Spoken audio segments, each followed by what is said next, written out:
আসসালামু আলাইকুম রহমতুল্লাহ বারকাতুহু। সম্মানিত প্রিয় মুসলিম ভাই ও বোনেরা, আর ইসলামিক টিভির পক্ষ থেকে সকলকে জানাই আন্তরিক মোবারকবাদ।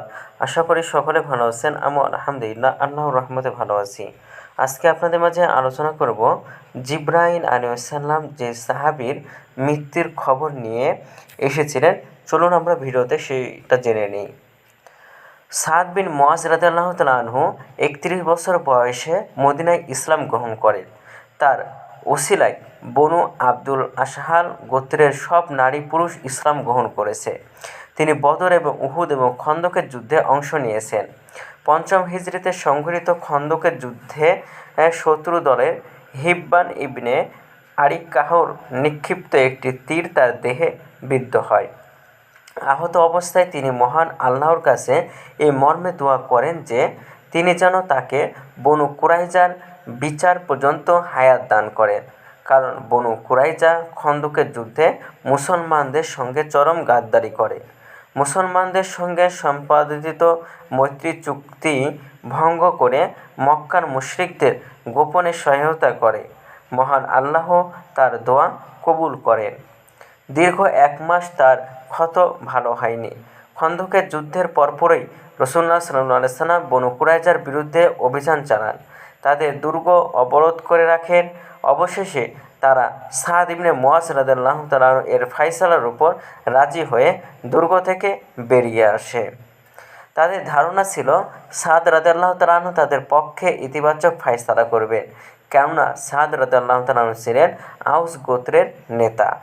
তার গোত্রের সঙ্গে বনু কুরাইজার ছিল মৈত্রী সম্পর্ক, কিন্তু সাদ রাদিয়াল্লাহু তাআলা ইসলামের স্বার্থে চুল পরিমাণও ছাড় দিতে রাজি হননি।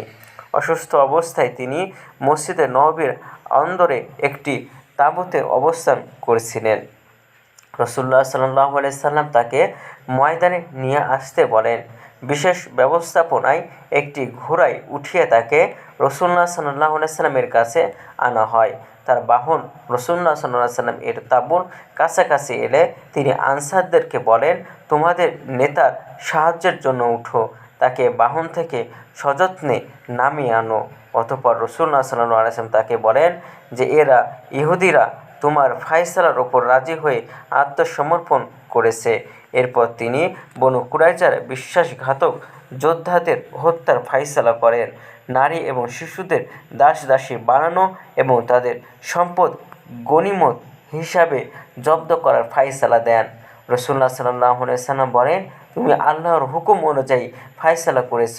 ফয়সালার পরপরই তার জখম থেকে রক্তক্ষরণ শুরু হয় এবং অল্প সময়ের মধ্যে তিনি শাহাদতে অমিয় সুধা পান করেন। আল বিদায়া ওয়ান নেহায়া। মদিনার জান্নাতুল বাকি কবরস্থানে তাকে সমাহিত করা হয়। ইন্তেকালের সময় তার বয়স ছিল মাত্র ৩৭ বছর। তার ইন্তেকালের পর জিবরাইল আলাইহিস সালাম রেশমি পাগড়ি পরিধান করে রাসূলুল্লাহ সাল্লাল্লাহু আলাইহি সাল্লামের দরবারে উপস্থিত হয়ে বলেন যে কে মৃত্যুবরণ করেছে তার জন্য আসমানের দরজাগুলো খুলে দেওয়া হয়েছে এবং যার কারণে আরশে কম্পন সৃষ্টি হয়েছে। রাসূলুল্লাহ সাল্লাল্লাহু আলাইহি সাল্লাম দৌড়ে যান সাদ রাদিয়াল্লাহু তাআলা এর কাছে, গিয়ে দেখেন তিনি আর বেঁচে নেই। বুখারী শরীফ এবং মুসলিম শরীফ। তো ভিডিওটি ভালো লাগলে অবশ্যই কিন্তু চ্যানেলটি সাবস্ক্রাইব করে পাশে থাকবেন। ধন্যবাদ সকলকে।